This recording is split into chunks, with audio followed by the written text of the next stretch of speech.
Welcome into the Landon Tangwall Show. Today, we're going to be diving into the film for the battle of QB1 in Gainesville, Aaron Philo versus Trel Jones Jr.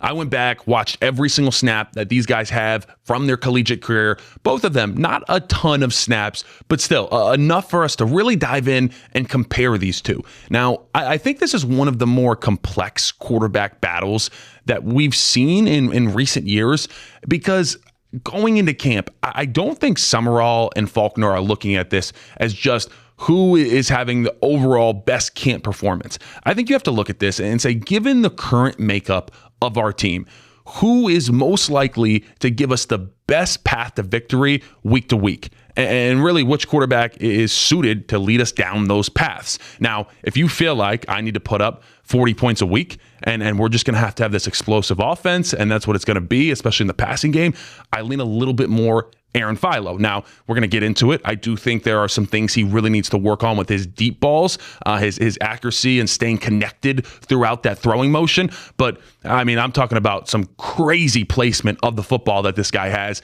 and there is no doubt. He never doubts himself on a throw. Now, sometimes he should doubt himself because what you're going to get with Aaron Philo is some throws where you say, there is absolutely no way you just threw that ball into triple coverage. So that's kind of the downside of his game. Now, if you believe in your offensive scheme and that Faulkner is going to scheme you right, that he's going to take care of the quarterback and that you have a great defense, I feel like you start to lean a little bit more to Jones because he just is a bit more consistent as a whole. You know he is going to take what the defense gives him. If there is a check down to be had, he is going to take it. If there is a free 5 yards for him to run, he is going to run and take those 5 yards. So with all that being said, stick around because after we get through the film, I'm going to give you guys my prediction for who is going to be quarterback one. And guys, if you want more Florida Gators content, hit that subscribe button. We got a full film breakdown on Buster Faulkner's gap scheme run coming at you guys. And thank you to Growing HVAC for sponsoring today's video. If you are in the HVAC business and you're on a move or you're looking to place someone a new job, make sure to check out growinghvac.com.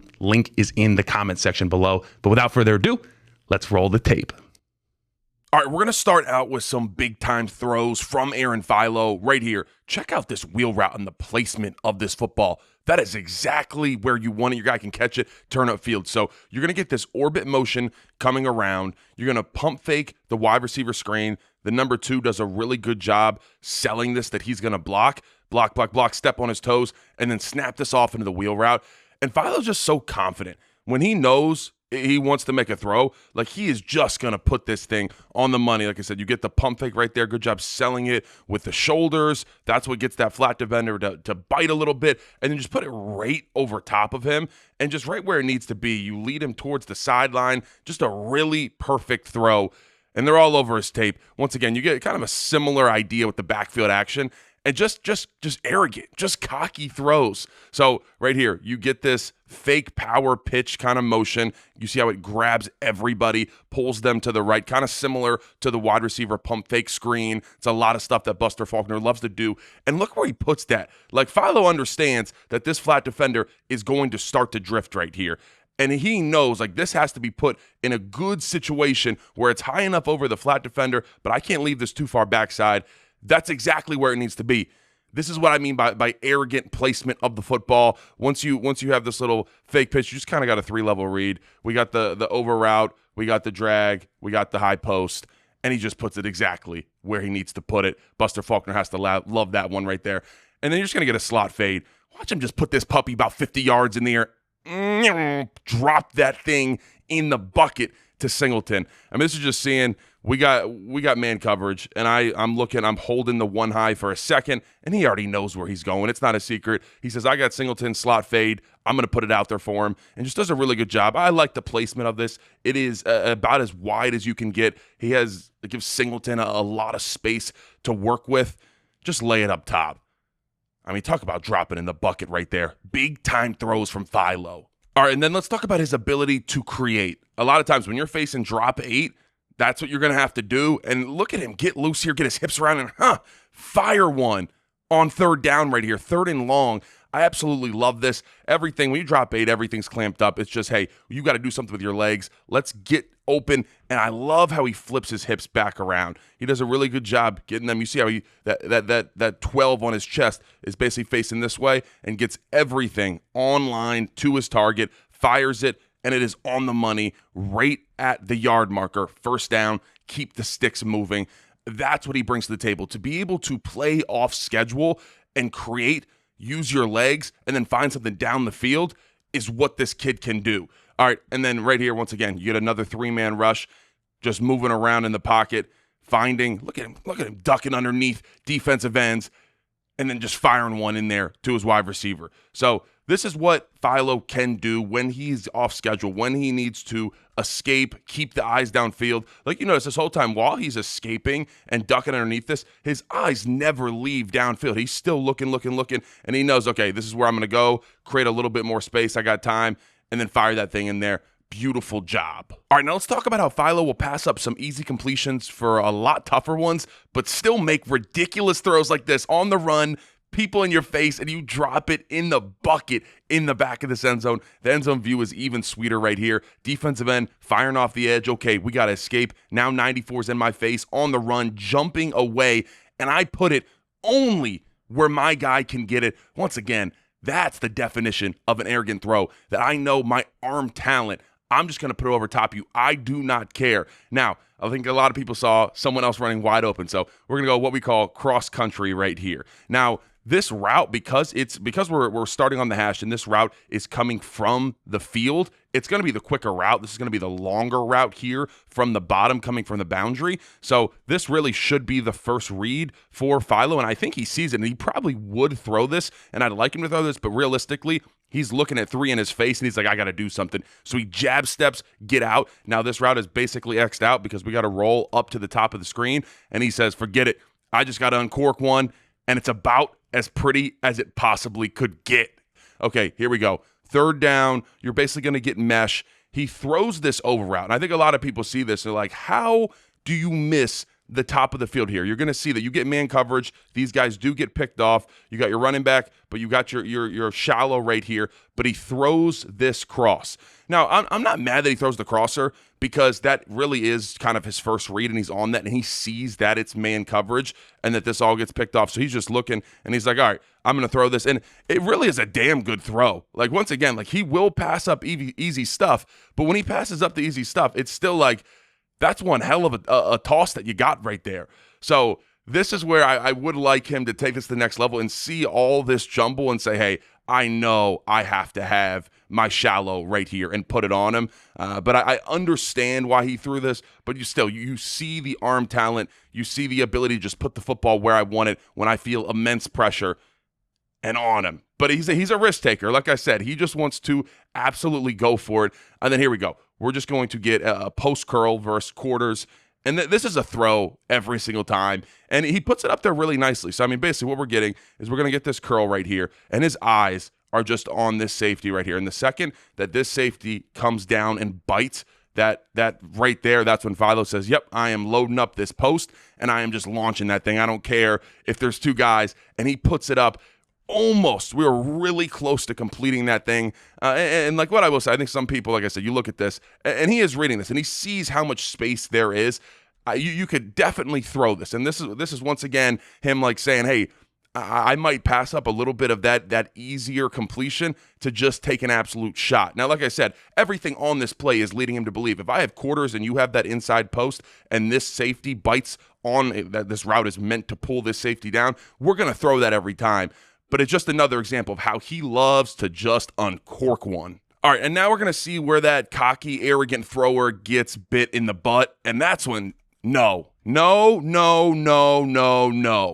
Never do you ever throw this right here. First off, we have, so you got this corner route, you got the vertical route, right? Here's my problem. You have no flat control. There's nothing that is even going to hold down a flat defender right here. So I know that I have a corner route where we're dropping 8, we only have 3 rushers. You're throwing a corner route with no flat control into drop 8. It's just never going to work. Good luck ever completing this. But these are the type of throws we absolutely cannot have when you're the starting quarterback of the Florida Gators. Also, just poor decisions. Just thinking you're a little bit more of a dude than you really are. I don't know what you were thinking here. Nothing good is what he was thinking here. And the problem is that it's third down, and I have a very easy completion. I mean, maybe not super easy because I got guys in my face right here, but we have it. We have the first down. Buster Faulkner, we're schemed up. We're all good, but I want to be a superhero. I want to be the guy, and I'm just going to do something dumb and lob it up 10 yards short.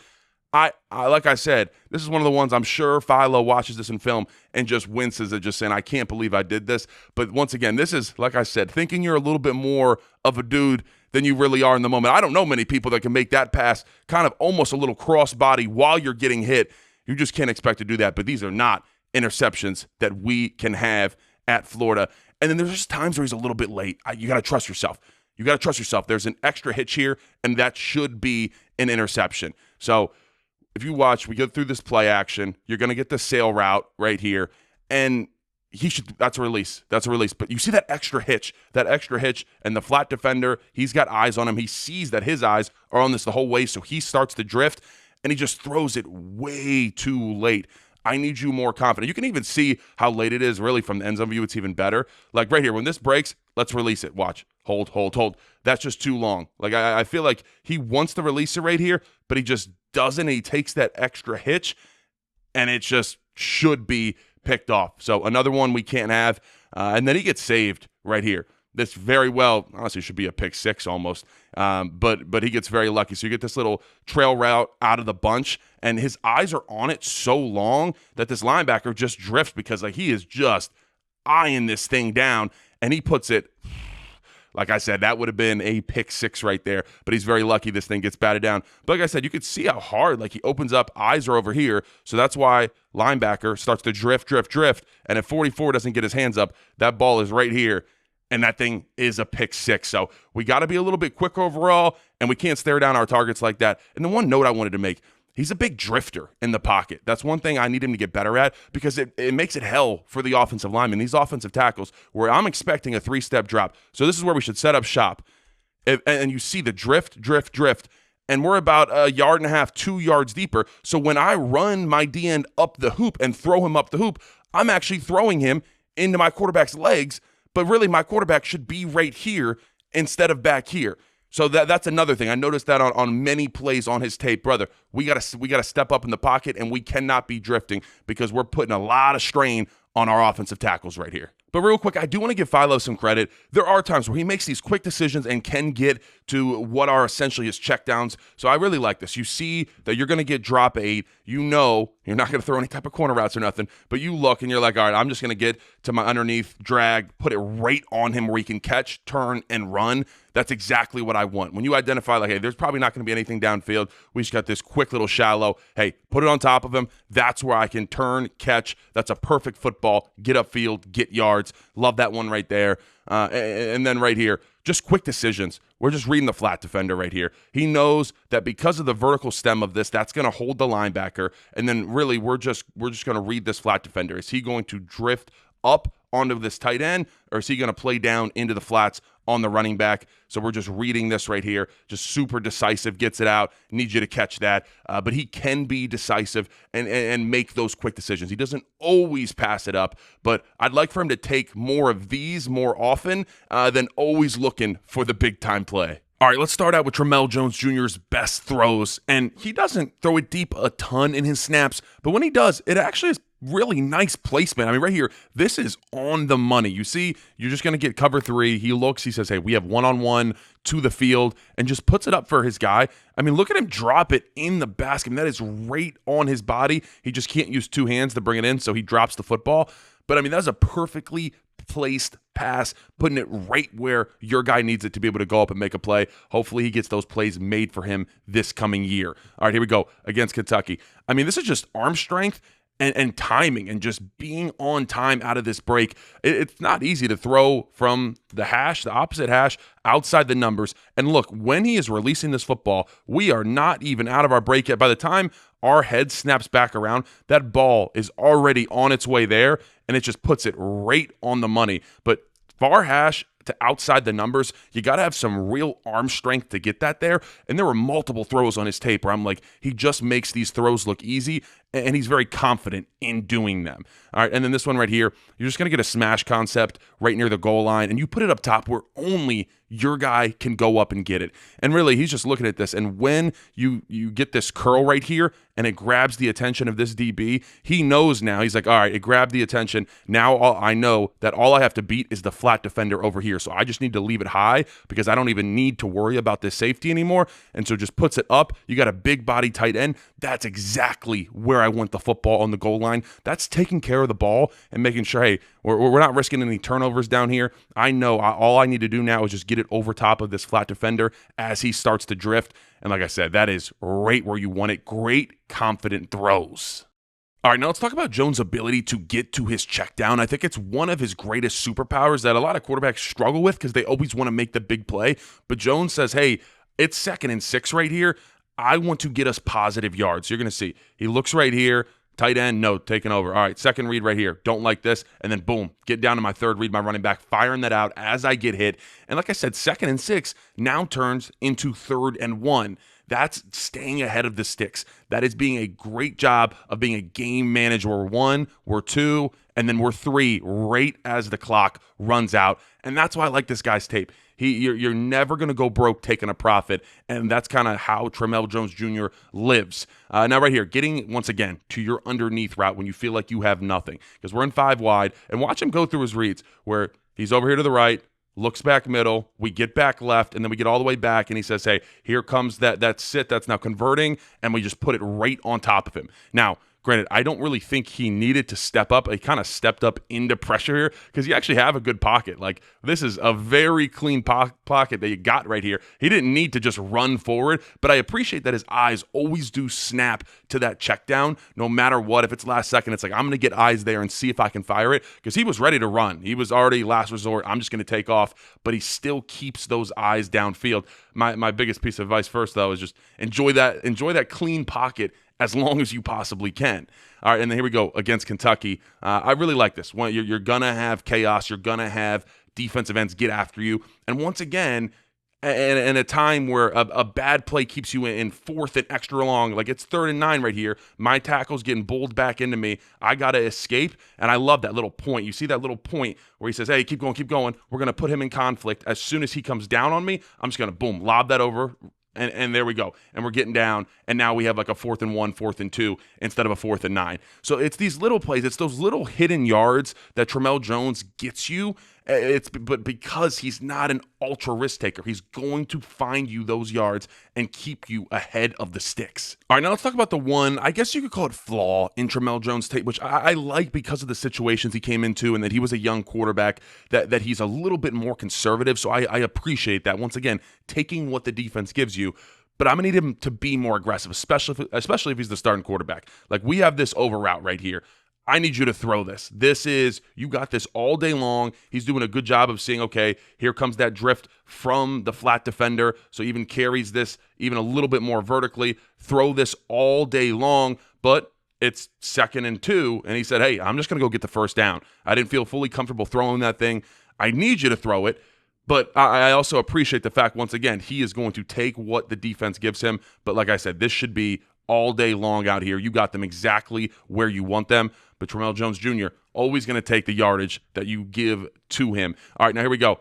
This is on 3rd and short. And I think a lot of people probably want him to throw this wheel right here, but he checks it down, and once again, we keep the sticks moving. So from the fullback, you get the little out and up wheel route. I think a lot of people are looking at this and say, hey, throw this. Should he?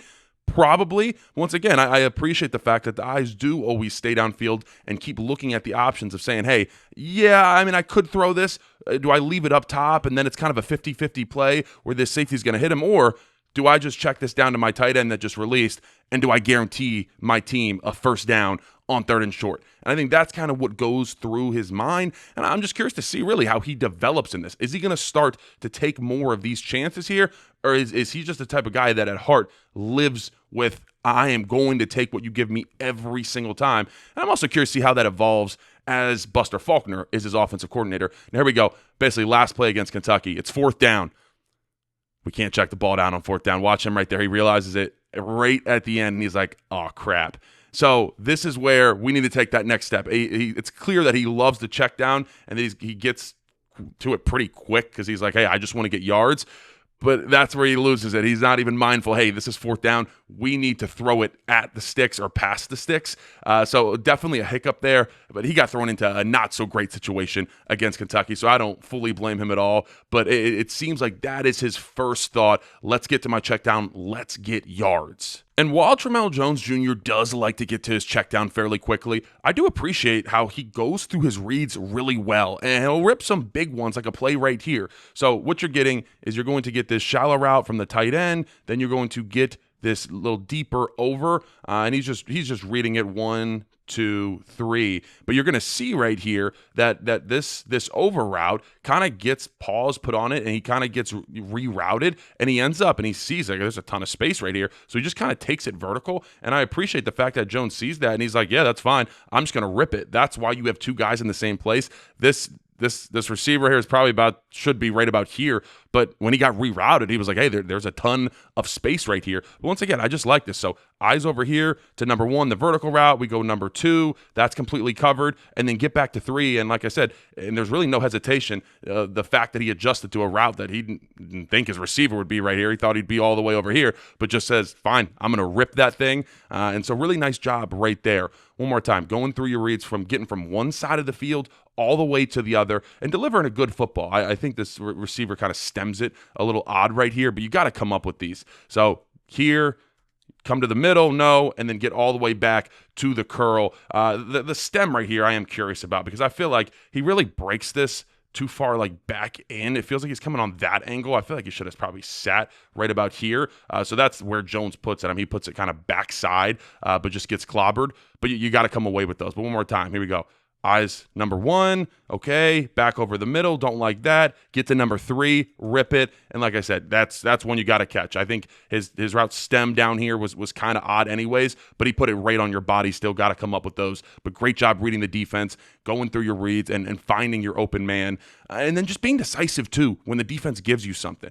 So you're in cover 3 right here, and it's clear like this guy's really wide. He's like, okay, I know I have this little sit route right here where basically X marks the spot, and he's just going to peek over. And he's like, if he doesn't instantly sprint right here, I am absolutely throwing this thing. And he doesn't instantly sprint. So Jones says, bet, I'm just going to rip that the second he turns around, little sit route, and we put it on top of him. So I think that's another part that I really like. Like I said, your eyes are right here. He's just making sure doesn't fly over. Nope. Okay, I'm putting it right on my guy. Way to be decisive. And then this RPO right here, I like how decisive his hips are and like how aggressive he is when he decides to pull this thing and he's just reading the linebacker. Does the linebacker stay back and is he going to cover that slant? Then I'm going to give this thing off. If the linebacker comes down, then I'm going to pull it and throw. But I love where his hips are, and he needs to get his hips all the way around. Look how violent. Just absolutely rip it and then throw it in there.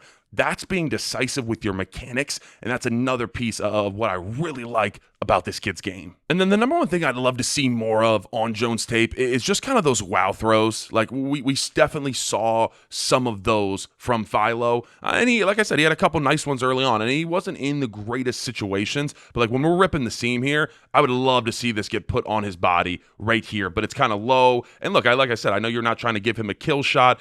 This is not an easy pass to complete. But if you're going to be the starting quarterback in Florida, like I said, I want to see a little bit more like wow, where that's just right on his body, and you're helping your receiver out a lot there. And then right here against Kentucky, where you're going to get your tight end on this wheel route. Now, I think he carries this way too wide, but you got a 6'8" tight end. Let's give him an opportunity. Let's go ahead and throw this thing up because we're getting this wheel route. I think he's supposed to carry this right at the numbers and straight up the numbers, but he kind of takes it really, really wide. But like I said, no matter what, when you have 6'8", I don't really want this football to be on any type of line drive. Let's have a touch pass and lay that thing up there for him. But definitely left a little bit to be desired in the wow throws. And that's the thing I'm probably most excited to see as he gets to play in the early weeks. Can we see some of those? And if we can, I think it completely changes the narrative of how we think about Trel Jones Jr. All right, now it is prediction time. And I do want to add some context real quick to the clips that we just watched. So you saw a couple different games, both got to play against kind of a lower level opponent, and then you had a little bit of a higher level opponent as well. I do think they were playing in different situations. Now, Aaron Philo got to go with a good offensive line, and he had one of the best play callers in the game helping him out. And that was clear as we got throughout this tape. And on the flip side, Jones, I mean, talk about the Kentucky game. You walk into a situation where your team is just getting curb stomped by Kentucky and guys are down. And that's hard. I mean, guys, you start to check out at that point. So he's dealing with the fact of not only I got to get in this game and I got to ball out, but I got to uplift my entire team with me. So I wanted to add that context. But also, to be fair to Aaron Philo, like he went out and he balled out, especially that NC State 2024 game where you get the ball back 90 seconds on your own 25. We got to march 75 yards, one timeout, and he just takes them down. Now, we looked at some plays, but I will be doing a full film breakdown of that final drive over on my Twitter, just showing you he's got that winning instinct that you just look at him and you're like, I want that guy to lead me. And that's part of the reason that I am going to choose Aaron Philo. And it's also just because overall as a whole, what do we want? What do we want the Florida Gators to be? As a Florida Gators fan, we want to get back to winning SEC championships. We want to get back to winning national championships. I don't want to look at 9 wins and be like, yeah, that's what I want to get back to. Obviously, there's stepping stones, but I feel like Aaron Philo gives you the best chance to get to really where you want to get. That optimism that you feel about John Summerall, I feel like Aaron Philo, you can't look at that tape and some of these ball placements and be like, I'm going to sit that guy on the bench. Now, I get it. There was those sporadic throws where it was, what are you thinking? There's no way you just did that.